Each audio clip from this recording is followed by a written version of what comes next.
کم از کم جو پینٹاگون کے لیول پہ ہے، اور وہ اس سے اس بات سے اختلاف بھی کیا گیا ہے. اور میں ایک چیز دیکھ رہا ہوں کہ یہاں جو امریکن ایرانیئنز ہیں تو سب سے زیادہ آگے ہیں جنگ کی حمایت میں. اب ان میں بھی مایوسی کے لہر دوڑتی نظر آ رہی ہے، خاموش ہو رہے ہیں. اور بلکہ جو ولی عہد ہیں، معاف کریے گا انور صاحب، آپ کی بات کاٹ رہی ہوں، وہ اس لیے مایوس ہو رہے ہیں بیکاز ان کو بھی لگ رہا ہے کہ اب حکومت تبدیل نہیں ہوگی ایران میں. بالکل. اور اب رضا جو شہزادہ جو ہیں ان کے سابق ولی عہد، انہوں نے تو ایک عجیب و غریب حرکت کی کہ انہوں نے سوشل میڈیا پہ اعلان کر دیا کہ جی چونکہ وہاں اب حکومت ختم ہو چکی ہے اور ایران کو لیڈرشپ کی ضرورت ہے، تو آج سے میں ایران کی لیڈرشپ اسیوم کرتا ہوں، آج سے میں ایران کا لیڈر ہوں. تو یہ ظاہر ہے یہ تو وہ نہیں ہو سکا جو وہ چاہتے تھے کہ وہاں جا کے لیڈرشپ بنائیں. اب یہ تو وہ مایوسی بھی ہے. میں سمجھتا ہوں کہ یہ جو کنفیوژن ہے یہ کچھ دن پریویل کرے گی، اور اس کے بعد در پردہ کہیں نہ کہیں بات چیت ضرور ہو رہی ہوگی، جو ہوگی کسی نہ کسی لیول پہ، اور کہیں جا کے کوئی انڈرسٹینڈنگ ہو جائے گی. بٹ انور صاحب، یہ what sort of a time period would you look at؟ مطلب کیا ہم کوئی ڈال سکتے کہہ سکتے ہیں کہ بھئی 2 ہفتے، مہینہ؟ بیکاز obviously کہیں نہ کہیں چاہے پہلے ایران کا ہو یا امریکہ کا ہو، جو آرسنل ہوتا ہے وہ بھی ایگزاسٹ ہوتا ہے بالکل اس ہوتا قسم کی ہے، جنگ میں. بالکل ہوتا ہے. تو what sort of time period are you talking about in DC؟ کوئی اس قسم کی گفتگو وہاں ہو رہی ہے؟ اس سے یہاں تو صرف صدر ٹرمپ کہہ رہے ہیں، کبھی وہ کہتے ہیں ہم 4-6 ہفتے بھی لڑیں گے، کبھی کہتے ہیں کہ اس وقت مطلب ہم نے اپنے اہداف حاصل کر لیے ہیں، یعنی یہ نہیں کہتے براست ہم جنگ بند کر دیں گے، لیکن کہتے ہیں کہ اشارہ دیتے ہیں کہ کسی وقت بھی جنگ بند ہو سکتی ہے. تو جس طرح اور معاملات میں اس پہ بھی بڑی کنفیوژن پائی جاتی ہے. لیکن جو جنگ مخالف حلقے ہیں ان کا تو یہی کہنا ہے کہ فوری طور پہ جنگ بند کی جائے. جی جوہر صاحب، فائنلی سر، ہاؤ سگنیفیکنٹ جو از دا ٹرپ جو وزیر اعظم صاحب کی ہے سعودی عربیہ؟ ایک دم اناؤنسمنٹ آئی اور غالباً آج یا کل میں ہی ہوگی. جی کوائٹ سگنیفیکنٹ، بیکاز پاکستان اس وقت ان چند ملکوں میں سے ہے جس کی کریڈیبلٹی دونوں سائڈس پہ بہت زیادہ ہے، جس پہ ٹرسٹ ہے دونوں سائڈس کو. تو پاکستان ایک بہت اہم رول اس وقت پلے کر سکتا ہے. اس وقت ایک جو ہے یہ جو ہاسٹیلٹیز ہیں اور اس وقت جو مسٹریسٹ، ایک بہت ہی گہرا مسٹرسٹ کریٹ ہو گیا دونوں سائڈس پہ.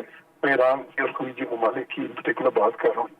تو اس میں تو پاکستان کا بہت اہم رول ہے اس وقت. اور دیکھیں آپ نے جیسا کہا اور انور صاحب نے بھی کہا، بیہائنڈ دا سین اس وقت بہت زیادہ ڈپلومیسی کچھ تو پبلک ویو میں ہے، اور بیہائنڈ دا سین سے بہت زیادہ بہت انٹینس اس وقت چل رہی ہوگی، جس میں بہت سے ملک شامل ہوں گے، چائنا، رشیا بھی، کچھ ویسٹرن کنٹریز بھی، جو ہے ترکیہ بھی.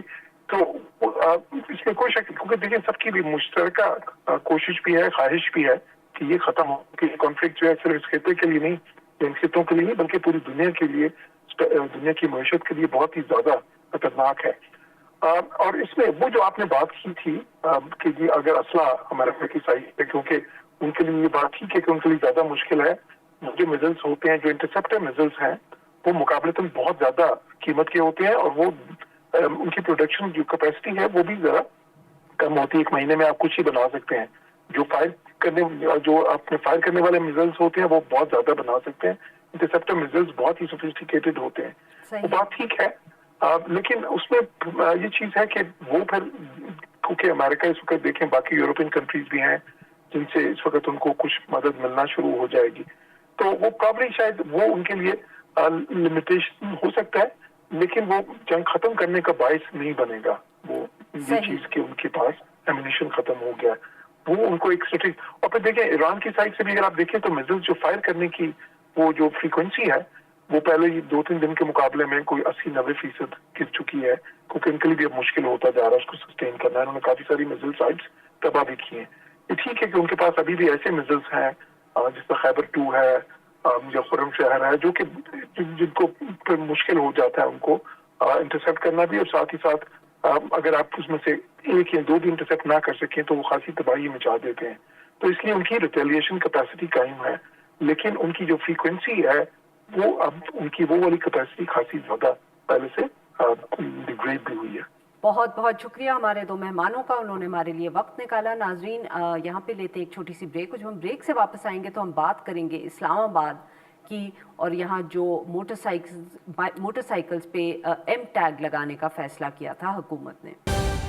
ویلکم بیک ناظرین. پروگرام کے اس حصے میں ہم ذکر کریں گے اسلام آباد میں جو ایم ٹیگ لگانے کا سلسلہ شروع ہوا تھا. کچھ دن پہلے یہ حکومت کی طرف سے فیصلہ کیا گیا کہ اسلام آباد میں جتنی بھی موٹر بائکس ہیں ان پر ایم ٹیگ لگے گا. یہ فیصلہ سے بتایا گیا ہمیں کہ اسلام آباد کی سیکیورٹی کے لیے بہت ضروری ہے اور اس کو جلد از جلد کرنا بھی بہت ضروری ہے. اس کو پہلے بھی ہم نے شو میں کور کیا تھا اسی حوالے سے کہ یہ جس طرح اس کا فیصلہ کیا گیا اور پھر جس تیزی سے اس کو امپلیمنٹ کرنے کی کوشش کی گئی اس پہ بہت شکایات بھی آئیں اور بہت تنقید بھی ہوئی.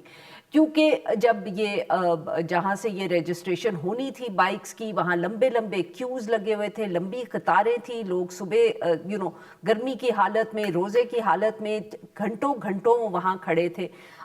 جیسے کہ ساؤنڈ بائٹس میں بھی ہم نے سنایا اس پہ لوگ بھی بہت ناراض تھے.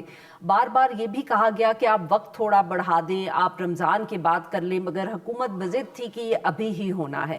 مگر کاش کہ صرف یہی تنقید ہوتی, مگر صرف یہ تنقید نہیں تھی. اس کے ساتھ ساتھ اس کی افادیت پر بھی سوال اٹھائے گئے. اس کا مقصد کیا تھا, اس سے کیسے سیکیورٹی انشور ہوگی اسلام آباد کی, اس پر بھی حکومت کوئی خاص واضح جواب نہیں دے پائی.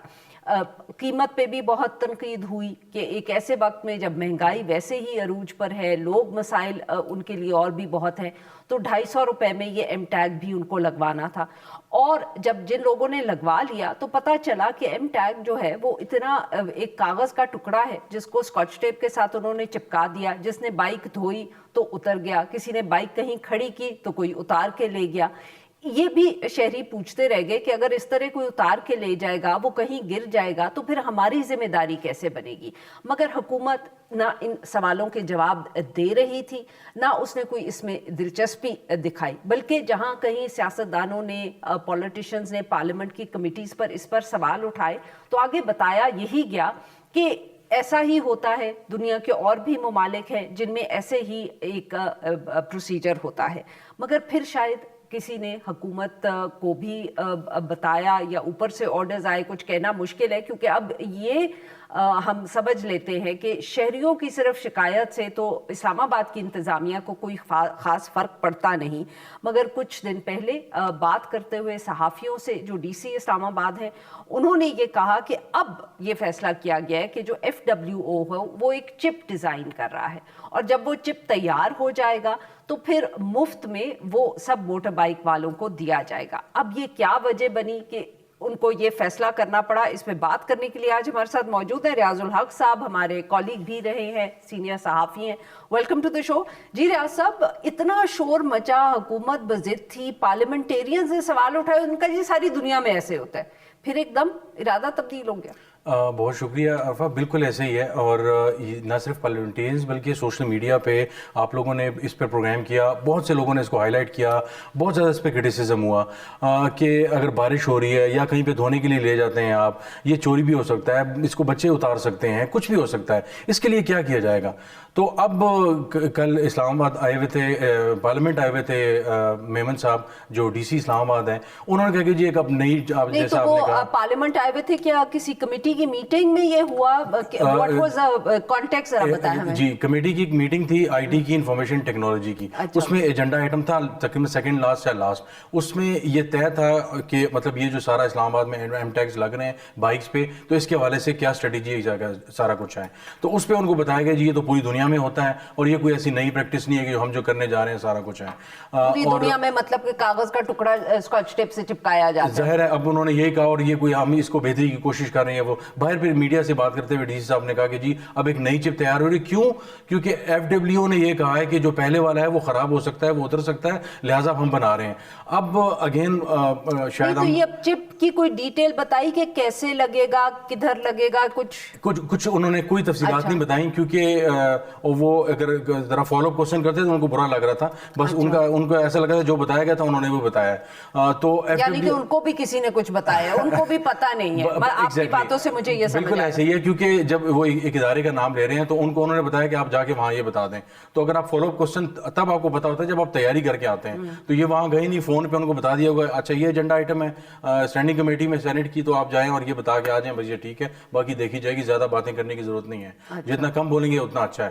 تو اب کیا ہے کہ یہاں پہ انہوں نے ان کو بتایا کہ جی تو کیا ایسے ادارے کو اب جا کے پتہ چلا ہے, کیا یہ جب آپ آرڈرز کر رہے تھے اس سے پہلے آپ نے یہ 2-3 چیزیں نہیں دیکھی, کہ آپ سمجھے کہ یہ بھی گاڑی ہے اس کی طرح ہوگا. یہ ایک سمپل لگنے سے پہلے لوگوں نے کہا کہ یہ کہاں پہ رکھیں گے ہم گاڑی کے جو میٹر ہوتا ہے, اسپیڈو میٹر ہوتا ہے, اس کے اوپر لگائیں گے تو بارش پانی اس پہ سورج کی روشنی بارش نہ بھی ہو تو یہ جناب 2 ہفتے کے بعد اتر جائے گا. تو یہ کس قسم کی چیز ہے؟ اب یہ کہہ رہے ہیں کہ جی ہمیں ریئلائز ہوا ہے کہ جناب یہ تو اتر سکتا ہے, خراب ہو سکتا ہے, اب ہم نیا لگائیں گے. اب جو لوگوں نے ہزاروں گھنٹوں, کچھ لوگ سحری کے بعد جا کے بیٹھ گئے وہاں پہ, اور اس کے بعد میں ایک پرسنلی ایک دوست کو جانتا ہوں جو جن کے بھائی تھے, وہ گئے صبح روزہ رکھنے کے بعد 6 بجے وہاں پہنچے یہاں پہ I-8 کے پاس, اور تقریباً 12:30-1 بجے ان کی باری آئی. تو 6-7-8 گھنٹے وہاں پہ لوگ بیٹھ رہے ہیں قطاروں میں. تو ریاض صاحب, تو جب یہ چپ تیار ہو جائے گا تو تب بھی لوگوں کو دوبارہ قطار میں لگنا پڑے گا, کیونکہ کسی کے گھر تو کسی نے آنا نہیں ہے. اگلا پوائنٹ میرا یہی تھا کہ یہ کوئی کسی کو کوریئر تو یہ کریں گے نہیں, نہ یہ ہوگا جناب جو ہمارے پاس ریکارڈ موجود ہے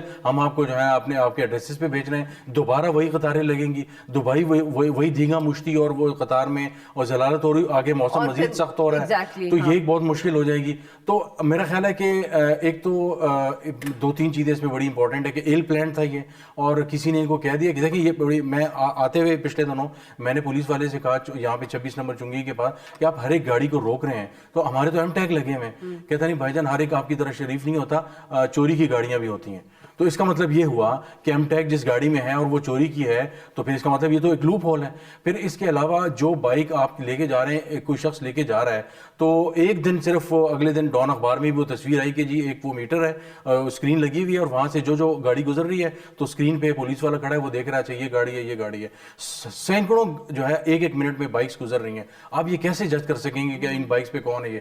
تو یہ ٹوٹل فیلئر ہے. اگر وہ دوسری چپ بھی آ جائے, اب یہ بیسیکلی کور اپ ہے اس چپ کا جو بلنڈر ہوا, اس کو دوبارہ اس دوسری چپ سے کور کیا جا رہا ہے. اور میں پچھلی دفعہ بھی یہ سوال پوچھتی رہ گئی, اور میں دوبارہ یہ سوال پوچھوں گی کہ چاہے چپ ہو, چاہے وہ ایم ٹیگ ہو, میرا سوال یہ ہے کہ اس سے سیکیورٹی کیسے بہتر ہوگی؟ کیونکہ یا تو آپ کہیں کہ ہر کونے نکڑ پہ کوئی ایسی چیز لگی ہوئی ہے جو اس ایم ٹیگ کو پڑھ رہی ہے, مگر اگر وہ نہیں ہے تو ہاؤ ڈز اٹ ہیلپ؟ بالکل ایسی ہے, یہی میں نے 2-3 مطلب کہ جو لائسنس پلیٹ سے ہم مسئلہ حل نہیں کر پائے, وہ اب چپ سے یا ایم ٹیگ سے کیسے ہوگا؟ یہ بڑی حیران کن بات ہے. اسلام آباد میں سیف سٹی, کل اسٹینڈنگ کمیٹی میں بھی اس پہ مزید ڈسکشنز ہوئی کہ کون سی کمپنیز ہیں, اور وہ جو فائنینشیل ٹائمز کی سٹوری کی روشنی میں, کہ جب آپ کے پاس اتنا سوفسٹیکیٹڈ بلینز آف روپیز کا پروجیکٹ ہے جو سیف سٹی پروجیکٹ کہلاتا ہے, جو نمبر پلیٹس کو پڑھ کے ڈیٹیلز بتا سکتا ہے, تو اس کا مطلب ہے کہ اس چیز نے کام نہیں کیا, تو آپ نے ایک اور چیز ایم ٹیگ کی شکل میں جو ہے متعارف کروا لی ہے.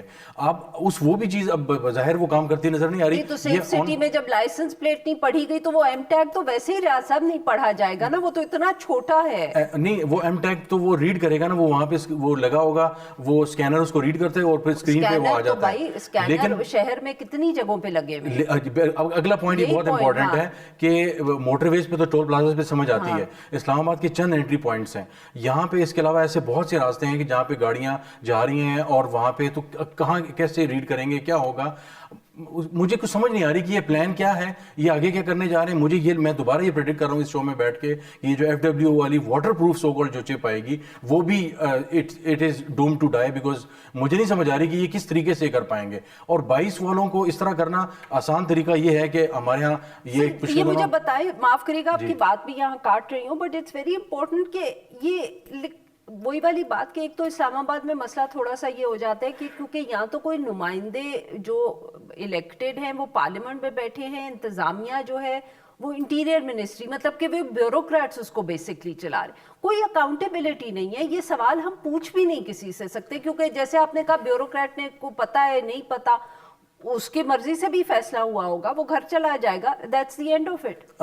عرفہ بالکل یہ ایک بہت پینفل بات ہے کہ اس پہ بات شاید مجھ سمیت بہت سے لوگ نہیں کر پائیں گے کہ یہ کس کی سجیشن تھی, یہ پیسہ کہاں جا رہا ہے, اور یہ جو لوگوں کا وقت ضائع ہوا سارا کچھ, وہ کون ہے یہاں کے الیکٹڈ جو ریپرزینٹیٹیو ہیں اسلام آباد کے, وہ کہاں پہ ہیں؟ طارق فضل چودھری, ہم کل پی ایس سی میں بیٹھے ہوئے تھے, وہاں نظر آ رہے تھے, اور وہی پلاٹوں کی لڑائیاں اور وہ چیزیں ساری بحث مباحثے چل رہے تھے, لیکن یہ جینون جو مسئلہ ہے اسلام آباد کے لوگوں کا, آپ کہیں پہ کھڑے ہوئے نظر نہیں آئے, کسی ایک بوتھ پہ گئے ہوئے نظر نہیں آئے, کوئی پالیسی اسٹیٹمنٹ آپ دے دیں تو ایم ایل ایز کدھر ہیں؟ طارق فضل چودھری صاحب تو ایک ہے سر, 3 ہیں. بالکل ایسے ہی ہے. تو انجم عقیل وغیرہ وہ کہیں نظر نہیں آ رہے, کہ مطلب آپ کم از کم جسے کہتے ہیں کہ دکھانے کے لیے آپ جا کے کسی بوتھ پہ کھڑے ہو جائیں کہ آپ سب لوگوں کو کہیں, کوئی ویڈیو اسٹیٹمنٹ ہی جاری کر دیں, ہم آپ کے ساتھ کھڑے ہیں اور ہم کوشش کریں گے چیزوں کو بہتر کریں, اس کو تھوڑا اسٹریم لائن کریں.